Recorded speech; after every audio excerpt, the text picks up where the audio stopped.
National Human Rights Komishon na-ejikọta aka ọnụ ha na ụlọ mgbasa ozi ABS n'ihe gbasatara nchekwa ikikere ọhaneze. State Coordinator Barrister Obinna Mmadu fọrọ kwupụtara nke anụ oge ya na ndị isi otu kọmishọn a bịara kpọtụrụ Managing Director ụlọ mgbasa ozi ABS bụ Sachiro Obidiegwu n'isi ụlọ ọrụ bụ nke dị n'Ọka. Blessing Dennis wetara anyị akụkọ.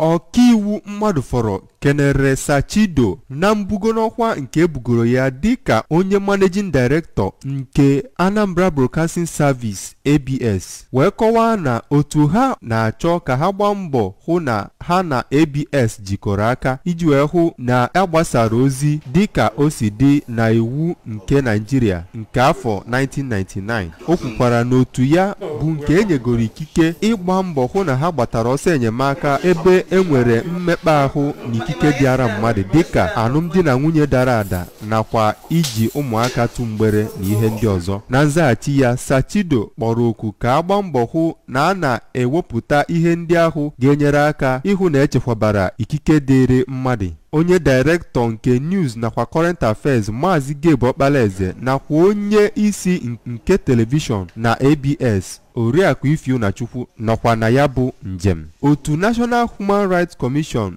bụ otu na-ahụ maka ihe gbasara iwu nakwa ịkwado ikike dịrị mmadụ iji wee hụ na ọha mmadụ nwere ozi pụrụ iche gbasara ikike dịara ha.